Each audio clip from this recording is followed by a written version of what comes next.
Bonjour à tous, j'espère que vous allez bien par la grâce de Dieu, que votre journée s'est bien passée sous le regard du Seigneur. Jésus vous aime, ça ne changera jamais. Et même si vous ne voulez pas entendre parler de lui, son cœur bat toujours d'amour pour vous. Parce qu'il ne veut pas que vous puissiez périr, il ne veut pas que vous puissiez vivre cette vie comme si c'était un entraînement. Non, après la vie, il y a la mort éternelle ou la vie éternelle, pardon, avec Christ. Donc c'est la raison pour laquelle vous entendez toujours parler de Jésus, parler de son retour, parce que c'est vrai, Jésus revient bientôt. Et sa patience, vous voyez, le fait que on entende cela depuis tant de temps, cette patience que Dieu a envers nous les hommes, c'est pour qu'un plus grand nombre soit sauvé.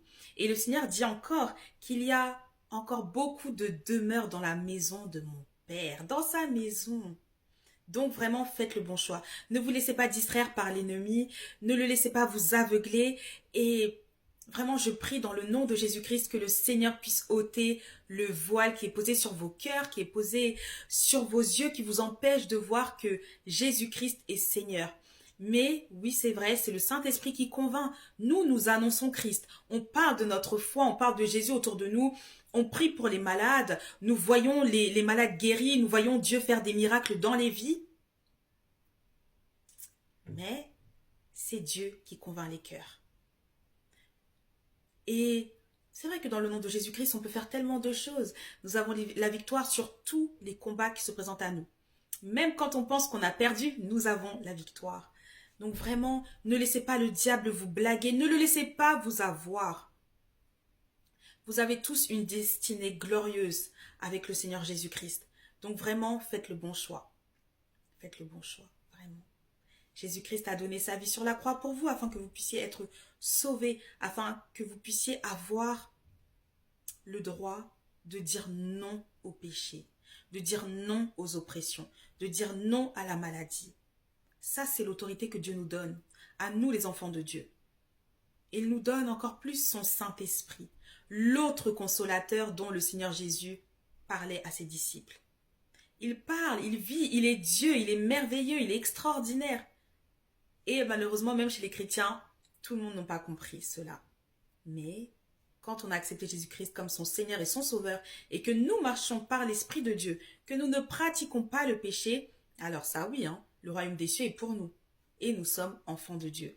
Et c'est le Saint-Esprit qui témoigne à notre esprit que nous sommes enfants de Dieu. Donc voilà, Jésus vous aime et n'oubliez jamais cela. Et de toute façon, si vous êtes appelé à être un enfant de Dieu, peu importe le moment, peu importe le temps, peu importe la circonstance, le jour du tout à coup là de l'éternel, vous-même vous donnerez votre vie à Christ. Parce que vous vous direz, cette vie-là, il y a des choses qui se passent. On dirait qu'il y a quelqu'un qui est au-dessus de tout. Et c'est Jésus-Christ, le roi des rois, le seigneur des seigneurs, l'éternel des armées. Lisez vos Bibles, procurez-vous une Bible et vous comprendrez. Vos yeux s'ouvriront. Ouais. Parce que la parole de Dieu, elle est inspirée de Dieu. Écrite par la main des hommes, mais inspirée de Dieu. Mais vous comprendrez tout cela lorsque vous reviendrez, lorsque vous serez de retour dans la maison de papa. Voilà. Là maintenant, j'aimerais m'adresser à ceux qui ont une destinée glorieuse, spéciale, une destinée, un appel pour les nations, ok? Beaucoup de personnes ne vous comprendront pas. Vous êtes souvent seul, souvent incompris, vous voyez des choses, vous percevez des choses, vous faites des rêves, dans ces rêves-là, vous avez vu combien de personnes vous poursuivre, vous pourchasser, oui, destinée glorieuse. Ceux qui ont des appels tels que Job, Daniel, Jésus-Christ, les disciples, les apôtres, etc. Tenez bon, ok? Il y a des combats qui nous dépassent, tellement le diable est là pour nous cribler comme du froment, comme le Seigneur Jésus disait à Pierre, oui. Mais il disait, j'ai prié pour toi, afin que ta foi ne défaille point. Parce que ceux qui ont de tels appels, ce ne sont pas les anges qui viennent, hein, c'est l'Éternel directement qui est à nos côtés. Comme Daniel et ses amis, qui avaient été jetés dans la fournaise ardente, qui était là? Pas un ange. C'était le Seigneur. Alors c'est vrai qu'avant qu'il soit manifesté aux yeux des hommes, on l'appelait l'ange de l'Éternel. Mais quand même, le Fils de Dieu, l'Éternel des armées. Voyez un peu. Donc, ayez confiance. Ayez confiance. Gardez la foi. N'abandonnez pas. Même si personne ne vous comprend, le Seigneur permet aussi. Vous savez comment Dieu fait? Il dit, écartez-vous. J'ai besoin d'espace pour être aux côtés de mon enfant. Alors le Seigneur, oui c'est vrai, il éloigne les personnes. Pourquoi? Parce que quand le Seigneur va vous dire c'est le moment, vous n'aurez pas besoin d'entendre des mais non, mais toi tu crois que t'es qui? Non mais toi tu crois que Dieu parle qu'à toi? Bon bref, vous voyez un peu? Vous-même vous savez.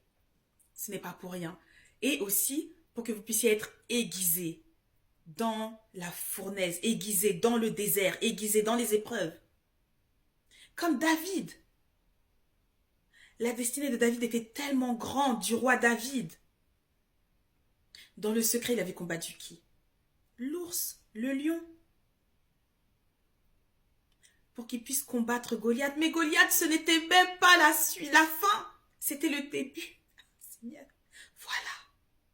Ceux qui ont des onctions comme ça, là, l'onction royale sur vos vies. Tenez bon.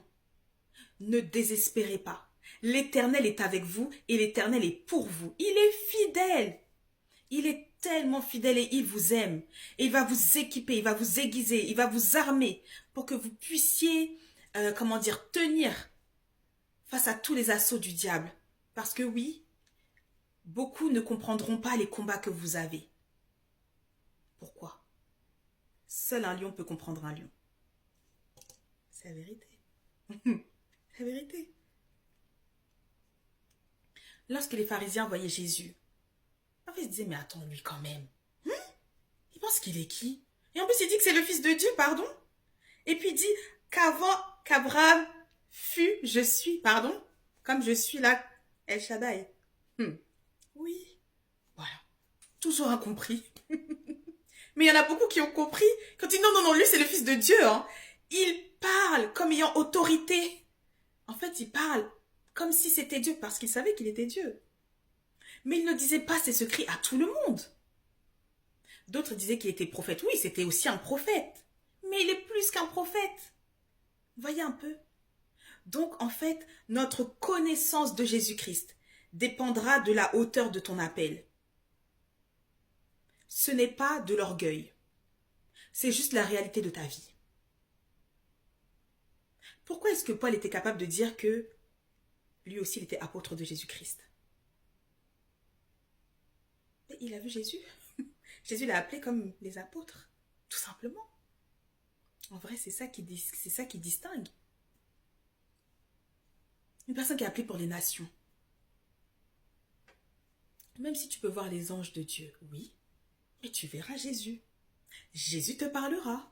Il se montrera à toi. Donc ne sois pas complexé. Parce que la mission n'est pas la même. Ce n'est pas la même. Ce n'est pas la même. Donc, tiens bon. Garde la foi. Et même si tu pleures, pleure dans les mains de ton Dieu. Pleure dans ses bras. Pleure à ses pieds. Ne lâche pas. Parce que quand on a atteint de telles dimensions, on n'a que Dieu. Nous n'avons que Dieu. Pourquoi? Les personnes à côté ne pourront pas te comprendre. Ils ne pourront pas comprendre les combats que tu vis. Ils ne pourront pas comprendre même ta manière de parler. Ils disent, mais lui, il pense qu'il est qui?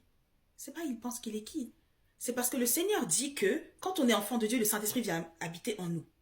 Ensuite, on te parle de la dimension de l'onction lorsque le Saint-Esprit vient se poser sur nous. Mais ensuite, il y a la dimension aussi de la brosse kaliapa.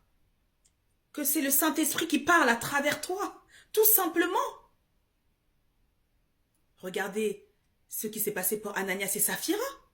Quand ils ont menti en pensant qu'ils étaient en train de mentir à Pierre, qu'est-ce qui s'est passé? Ils sont morts aux pieds de Pierre. Pourquoi? Parce que Pierre leur a dit, ce n'est pas à moi que vous avez menti, c'est au Saint-Esprit. Donc il y a différentes dimensions et les combats ne sont pas les mêmes. Et les amis, quand tu es appelé pour les nations, là, quand tu es appelé pour les foules, ce ne seront pas les démons qui viendront. Hein. Ce ne seront pas les esprits méchants. Non. directement les principautés, les autorités directes. Et le diable. Directement. Je vais faire une partie 2, à tout de suite. Si tu te sens concerné, de toute façon, le Seigneur sait déjà. À tout de suite, que Dieu vous bénisse. Bye.